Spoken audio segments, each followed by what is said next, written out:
Welcome to the second episode of Crime, Corrections, and Culture. I'm your host, Michael Liebowitz, joined by my friend, my producer, my co-host on another show, sometimes on another one, Persephone, and we are here to dive right into issues that should interest anybody who has an interest in criminal justice, prisons, that sort of thing. Persephone, what do we have on tap for today? So today we're talking about chapter one of Down the Rabbit Hole, which again, highly encourage everybody to read. And that was the criminal personality. So That's the name of the chapter. that's the name of the chapter, yeah. Right. So in this chapter, you go over some of the different ways that people have understood criminals in the past and how criminal behavior was understood in the past. But one of the big things in this chapter was the criminal thinking errors, Yes. which I thought was really interesting. Before we discuss all of this, can I tell you the rabbit hole that this sent me down? Sure. This rabbit hole that As down the long as rabbit it's hole. interesting for the audience. So it's specific to this chapter. It's specific to crime and to criminal thinking. So when we were on Everyday Ethics a little while ago, we were talking about criminal behavior. We were talking about my father, Yeah. and I had told you that he was a criminal. Yeah. And so I was reading this chapter in which it talks about some of the thinking errors. And while I was reading it, I was sort of trying to see if I could identify any of those thinking errors in my own life. And then right at the end of the chapter, it talks about cluster B personalities. Yeah. Cluster B. So it talks about sort of the You're talking about cluster B personality disorders. So you're talking about narcissistic personality disorder, antisocial personality disorder, borderline personality disorder, and histrionic histrionic personality disorder. yes. So I read that, and then I immediately fell down a really weird rabbit hole. Right Okay. when I was 17, my psychologist told me that there was a high chance that I had borderline personality disorder.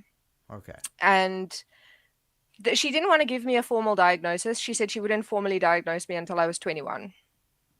And when I was not institutionalized. I was an inpatient, Yeah, you were right? institutionalized. They put you Yeah, in an well, I was institution. yeah, I was sectioned basically. Okay. And this is when we went through the fact that, I show a lot of the symptoms of borderline personality disorder. And as I've gotten older, I've sort of started to think about my father and his family, and Mm-hmm. I started to look into the rabbit hole that I fell down is that borderline personality disorder, or some of the traits and the instability that comes with borderline personality disorder, is actually genetic. So Okay. I was talking about how my father was a criminal, right? Okay. It's very likely that he had borderline personality disorder actually, and he passed it down to me because there's like a genetic component to it. And Diathesis stress model, yeah, right? Is that anyway. what you're talking about? Well, when I was researching, I was specifically researching whether or not borderline personality disorder is actually genetically inheritable, because a lot of the thinking around it has been that it's caused mostly by sort of abuse in early childhood. Mm-hmm. But it can be, but it is also inheritable from a parent, especially Mm-hmm. especially along the paternal line. It is inheritable, not borderline personality disorder, but the traits that make you more susceptible to borderline personality disorder. Anyway, so I was just thinking about that and how my father very likely had borderline personality disorder, as did his sister. and how much that contributed to his criminal thinking and how much that contributed to any criminal thinking I may have. So that's the rabbit hole I fell down. Okay. So this was a very fun chapter for me to read. Anyway, Okay. yeah. So, can we talk about some of the criminal thinking errors? Of course. That was just anecdotal because I thought it was interesting Do you to want to bring dive every. right into those, or is it? Well, yeah, I'll let you take the reins. You ask whatever questions you want to ask. Okay, so there were some again. I highlighted some of the interesting things that I'd like you to expand on, All right. and one of those was that the doctors themselves had to abandon their initial framework that criminals are victims of external circumstances because it was just Yeah. giving criminals better tools for rationalization. Yeah. So, do you want to go a little bit more into that? Sure. So it started off as a study. It was at St. Helens, I think was the name of the place. Was the name of the hospital. And it was for the people that were adjudicated not guilty by reason of insanity. And Dr. Samuel Yochelson had been studying them, and then he brought in Dr. Stanton Samenow into the fold. And he explained to him that he initially thought that, he went along with the basic, theme that everybody else was preaching, that, criminality was a function of the environment. These were kids that came from, poverty, their parents were bad, whatever. But he learned that when you teach criminals that, when you approach it from that perspective, they eat it up, and they start to use it for justifications. I've seen this over and over and over again myself in prisons, in groups that I participated in or groups that I facilitated.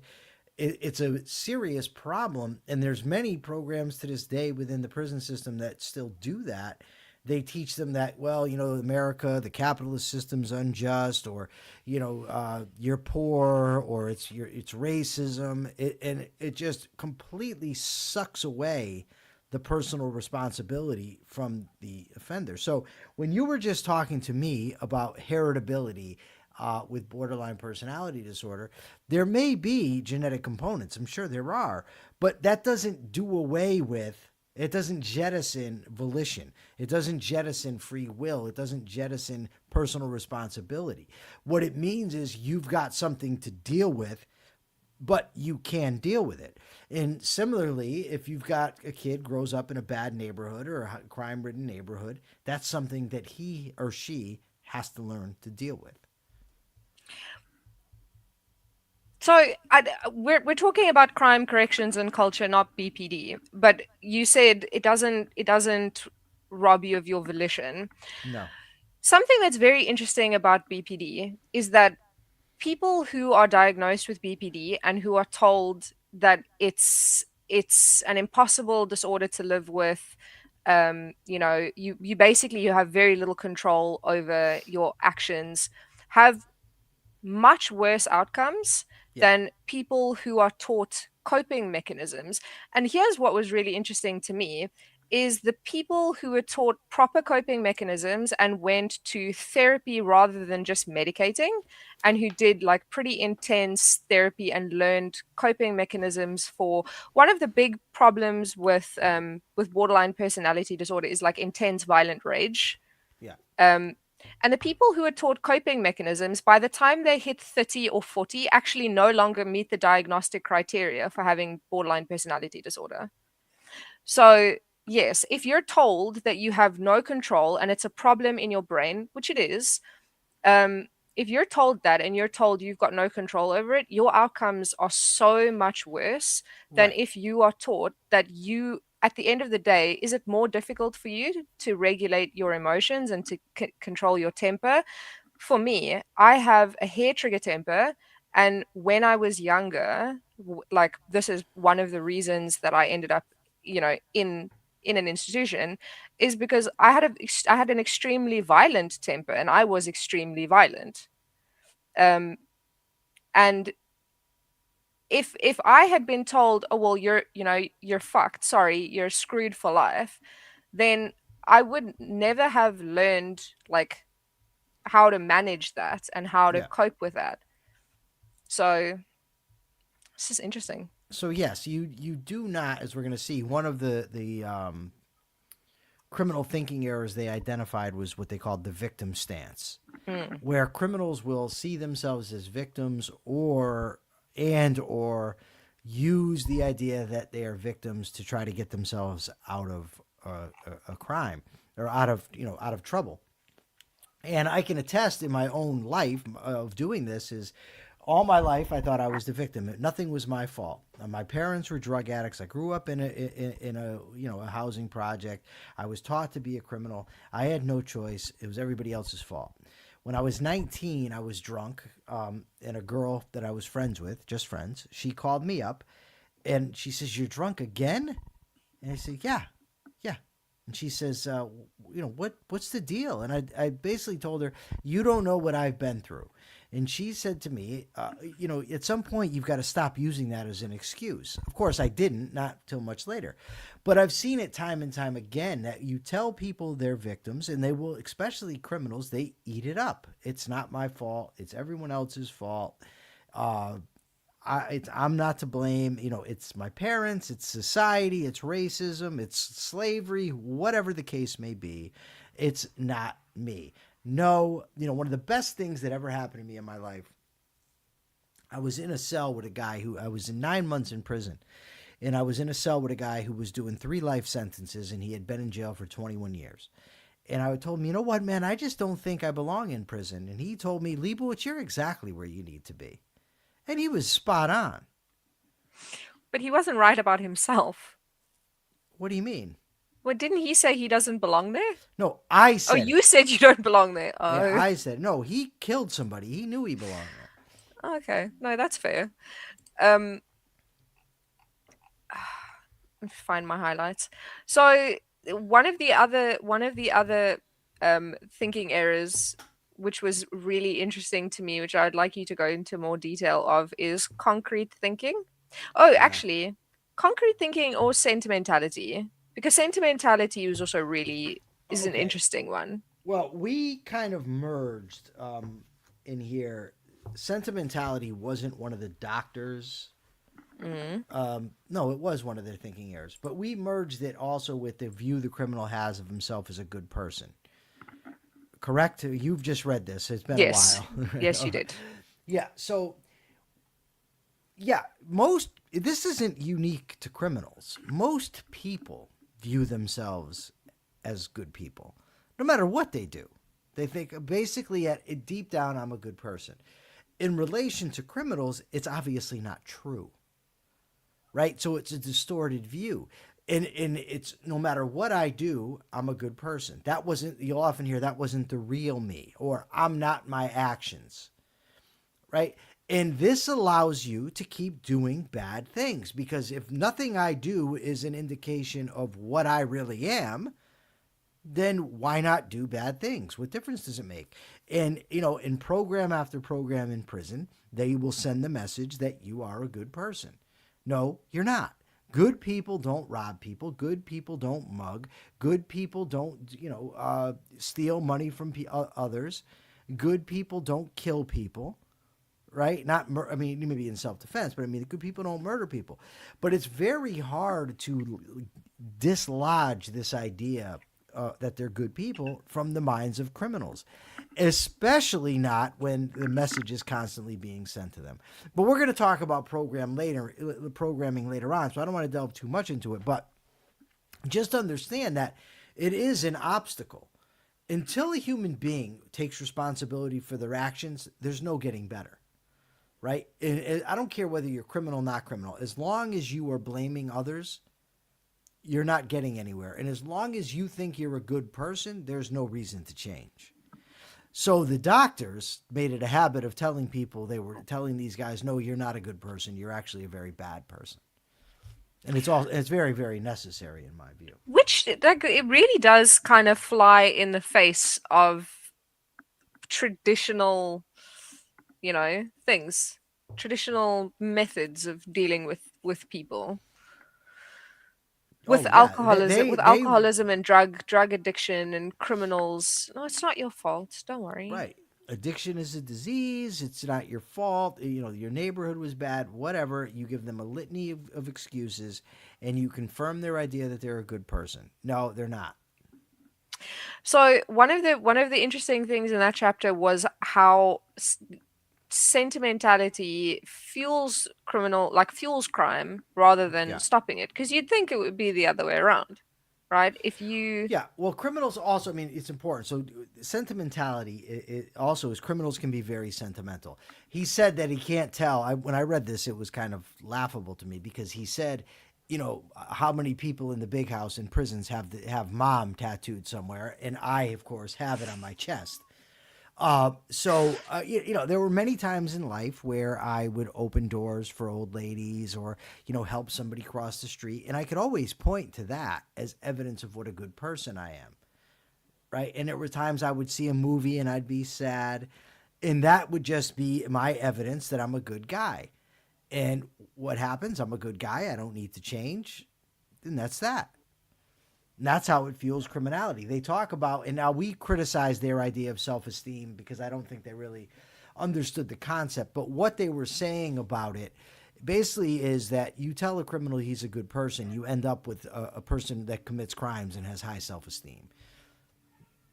But they don't have really high self-esteem. They have pseudo self-esteem. Yes. Bingo. Yeah. Spot on, as Nicole Hingle says. So in Down the Rabbit Hole, you mentioned 10 of the criminal thinking errors, but there are 52. Yeah. How many of those did you recognize in yourself? Oh, I think all of them. After whatever, all of them. All of them, yeah. To a greater or lesser degree, yeah. I mean, it was insane reading that. Yeah, one of the things that you say in the book is that criminality exists on a spectrum of saint to sociopath. Well, all human behavior exists on a spectrum, right? And so it's very important when you're reading this or when we're talking about it that people don't succumb to medical students' disease. Oh, wow, I do that. Like one of the things about criminals is we're liars. So someone says, well, I lie sometimes. No. Lying is a way of life for a criminal, right? Or a lack of empathy or a failure to put yourself in somebody else's position. Real thugs don't do what though? I'm afraid I don't know what Jeanette's talking about. You don't put yourself in somebody else's position. That happens sometimes. You'll be inconsiderate. For us, that's all the time. That's just par for the course. So you have to. So when the doctor said these things exist on a continuum, you have to understand that criminals are at the far end of doing these things to an extreme and doing them all the time. Yeah, I mean, I was as I was sort of reading that, I told you I was trying to identify if I had any of those things, and also trying to think if there was any of those things. Conversely, my father, who I told you was a criminal, if I recognized any of those things in him, and I recognized a lot of those things in him, which is really funny. How does the prison system encourage those or like not help with those? Okay, so I don't want to get into that yet. Okay. Is that okay? Okay. Because the reason we wrote this chapter is because we wanted people to understand the type of person with whom the correctional system has to deal. So you need to understand you're looking at people who already think they're good people. You're dealing with people who think that they're victims, that they're not the victimizer, they're the victim. You're dealing with, as you just alluded to, concrete thinking, meaning criminals don't think in principle, right? If you think in terms of identifying fundamental points of similarity across contexts, right? So, like I remember this actually happened to me. I read a book once called Addictive Thinking, and the guy talked about an alcoholic who was getting sick, vomiting. And he had been drinking, say, a case of beer. I don't remember the exact number. It doesn't matter. And he said, you know what? I keep getting sick because I'm drinking all this beer. I need to switch up and start maybe drinking mixed drinks. But he was still getting sick. So he says, you know what? It's because of all the fluid. That's the problem. So I'm going to take out the orange juice or cocktail mix, whatever. And not understanding, no, dum dum, it's because you're drinking liquor is what's making you sick. He's not understanding the principle. Similarly, a criminal might think, you know what, I keep getting arrested because I'm selling heroin. I need to switch to coke. He doesn't understand the principle is when you traffic in illegal substances, you're putting yourself at risk. So criminals aren't thinking in principle. They're not thinking in terms of the long range consequences of their actions.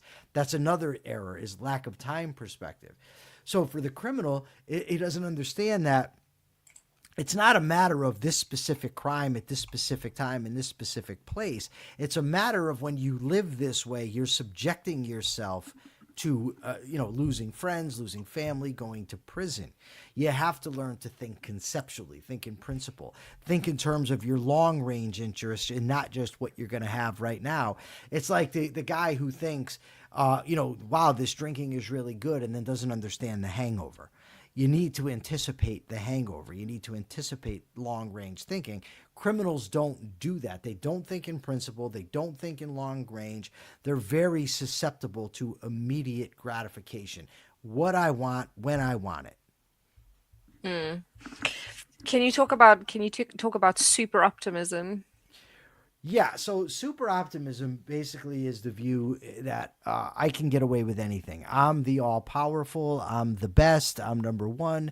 When I was in prison, when I first got there, I was going through assessment, and the psychiatrist was talking to me. Now I'm in prison, mind you, and he reads something to me from my high school psychologist. And my high school psychologist put a note that said, Michael continues to engage in criminal behavior, believes he will not get caught. That's super optimism. I will continue to get away with this. Now, the doctors were at pains to explain, criminals get away with most of the crimes they commit. It's the criminal lifestyle. Every day I'm breaking laws. It wasn't just the ones that I got caught for. So there's some evidence that I will get caught, but this gets back to the not thinking in principle and not thinking long range.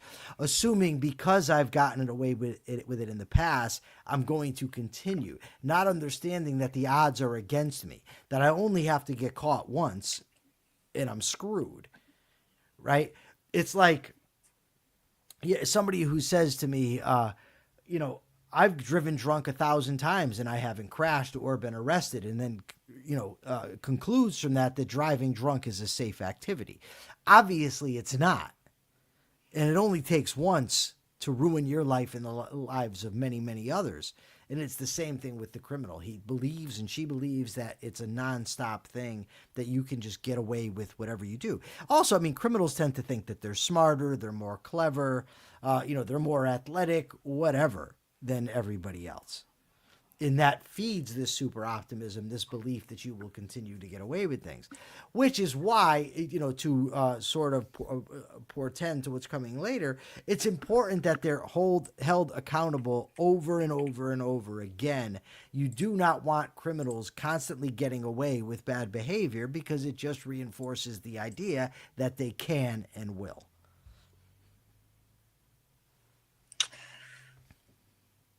I just thought of something really funny, maybe a little bit mean. So in this chapter, you talk about like IQ and how it relates to this as well. Right. So you want me to explain it, or do you want to ask it?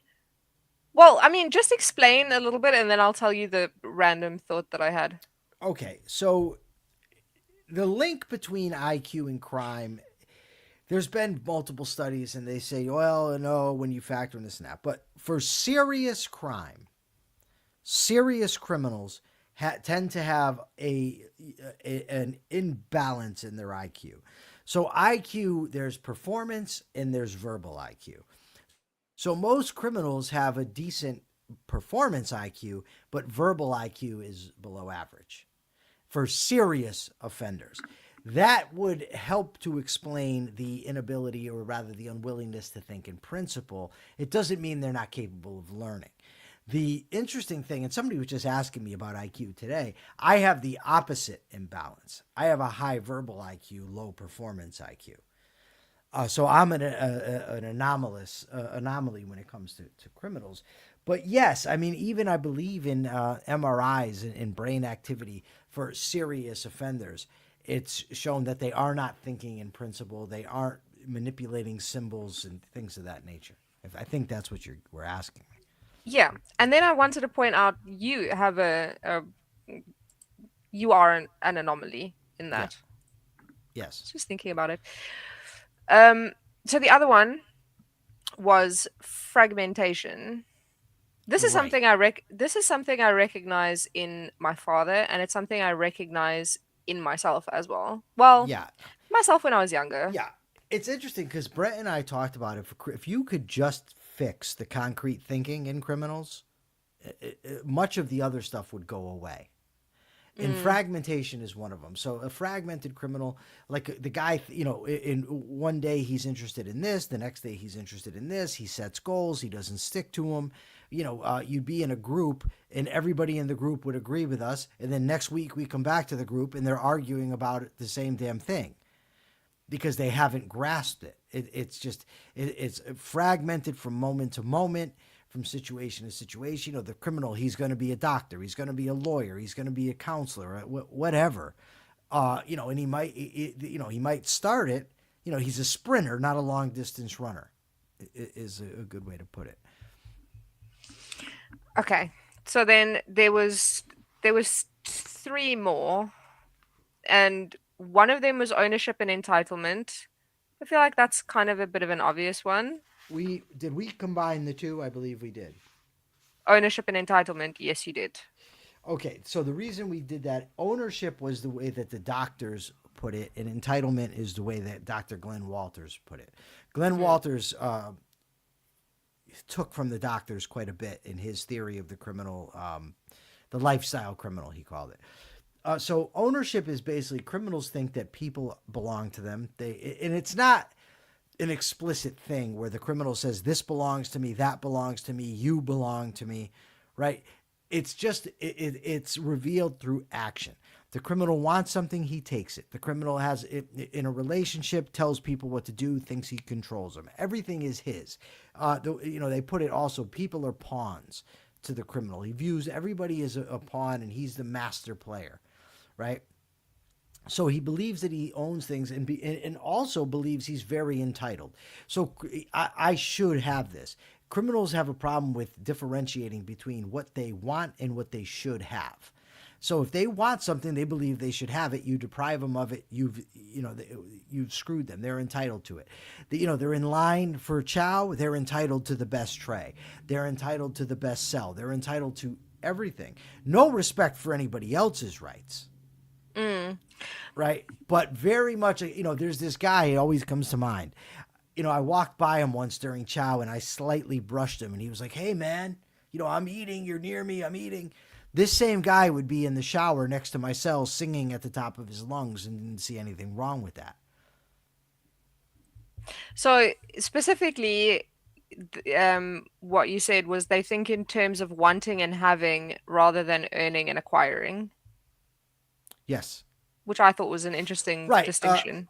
Effort is very antithetical or anathema to criminals. Criminals are very much opposed to putting in effort. And this is part of the fragmentation, right? Yeah. You set a goal, it takes effort to accomplish it. And once they realize that, oh, no, I'm not putting forth that amount of effort.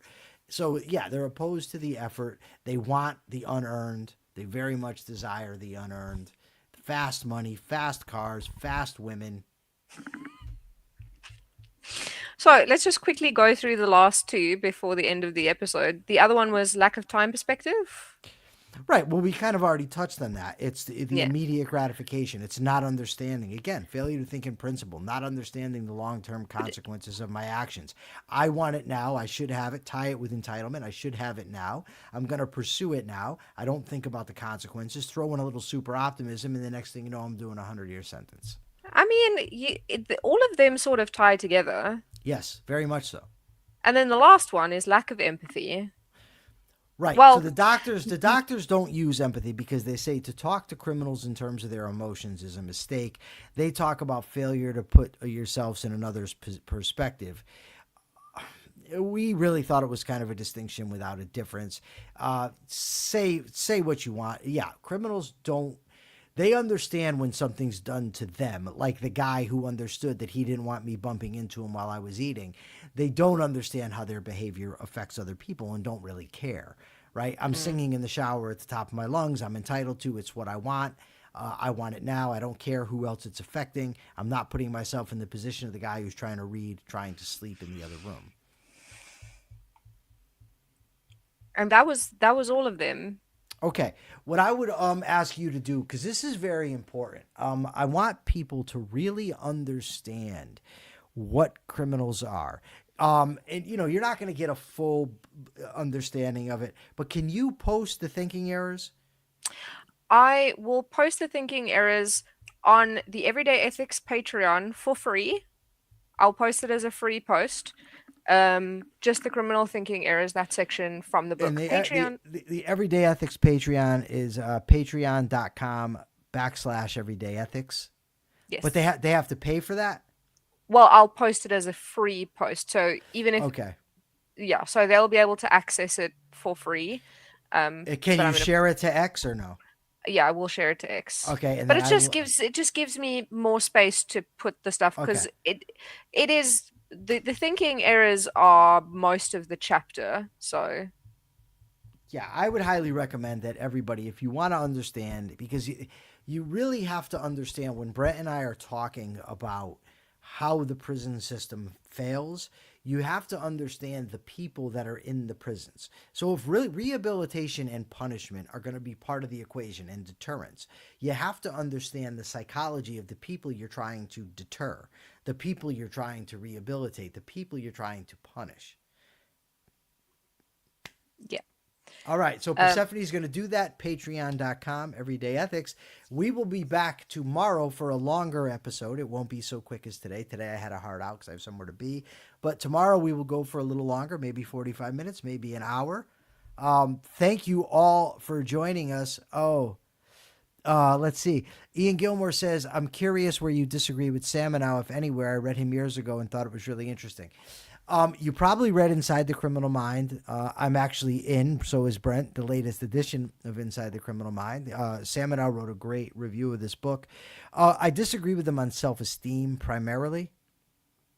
I also, to be honest, I think he could be a little too dismissive of bad environments.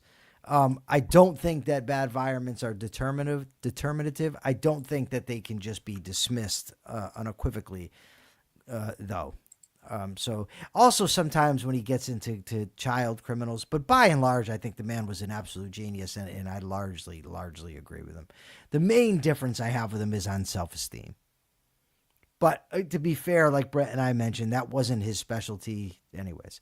So thank you, everybody, and I really hope you'll be back with us tomorrow at 3:15 p.m. Eastern Time.